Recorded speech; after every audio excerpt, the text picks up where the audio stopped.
আসসালামু আলাইকুম ভিউয়ার্স, কি অবস্থা সবার? আশা করি সবাই ভালো এবং সুস্থ আছেন। তো আজকে আমি আপনাদের জন্য এমন একটা সফটওয়্যারের ভিডিও নিয়ে এসেছি যেটা সম্পূর্ণ আইফোন রিলেটেড। সফটওয়্যারটির নাম হলো EaseUS MobiMover, যেটা দিয়ে আপনি আইফোনের যাবতীয় ডেটা পিসিতে ট্রান্সফার করতে পারবেন।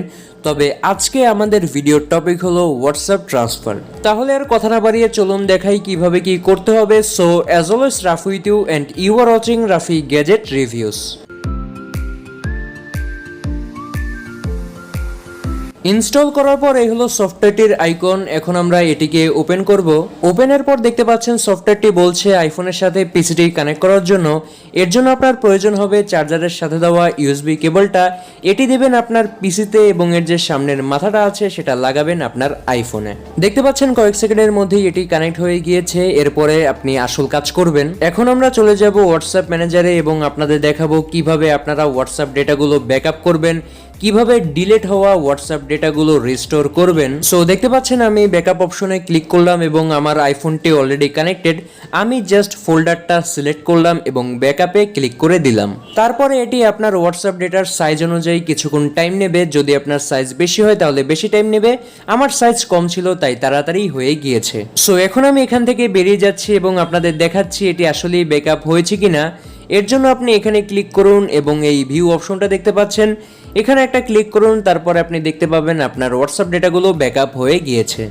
তো এখন যেহেতু আমরা হোয়াটসঅ্যাপ ডেটাগুলো ব্যাকআপ করে রেখেছি, তাই আমি এখন একটা হোয়াটসঅ্যাপ মেসেজ ডিলিট করব এবং আপনাদের দেখাবো এটা রিস্টোর করে। সো দেখতে পাচ্ছেন আমি একটা হোয়াটসঅ্যাপ চ্যাট ডিলিট করছি এবং এরপরে আমি চলে যাব সফটওয়্যারটির রিস্টোর অপশনে। রিস্টোরে গিয়ে আমরা দেখতে পাবো আমরা কিছুক্ষণ আগে যে হোয়াটসঅ্যাপ ডেটাগুলো ব্যাকআপ করে রেখেছি সেটাই আমাদের সামনে এসেছে। এরপরে আমরা সেই সিলেক্টেড ডিভাইসে মানে সিলেক্টেড আইফোনে রিস্টোর করে দেব এবং তারপর কিছুক্ষণের মধ্যেই সেই হোয়াটসঅ্যাপ ডেটাগুলো ওই ফোনে আবার চলে যাবে। তো এই যে দেখিয়ে দিলাম কিছুক্ষণ আগে যে হোয়াটসঅ্যাপ ডেটাগুলো আমি ডিলিট করেছিলাম সেটা আবার চলে এসেছে। লাস্টের ফাংশনটা হলো ট্রান্সফার, যেটা মূলত কাজ করে আইফোন টু আইফোনে। অ্যান্ড্রয়েডের ফ্যাসিলিটি এখানে এখনো আসেনি। আপনি যদি আপনার পুরাতন আইফোন থেকে নতুন আইফোনে ট্রান্সফার করতে চান, এক্ষেত্রে আপনি এটি ব্যবহার করতে পারেন। আর হ্যাঁ, এটি পেড সফটওয়্যার। এর জন্য আপনাকে পার মান্থ উইন্ডোজের ক্ষেত্রে পে করতে হবে $23.95 এবং এক বছরের সেটা পে করতে হবে $29.95। চাইলে আপনি $70 দিয়ে লাইফ টাইমের জন্য পারচেস করতে পারেন।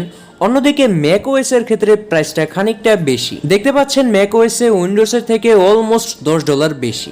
তো এই সফটওয়্যারটির অনেকগুলো ফাংশন আছে এবং ভবিষ্যতের পার্ট বাই পার্ট ভিডিও আসতে পারে। তাহলে আজকের মতো এখানেই বিদায় নিচ্ছি। পরবর্তী ভিডিও পর্যন্ত সবাই ভালো থাকবেন, সুস্থ থাকবেন। আল্লাহ হাফেজ।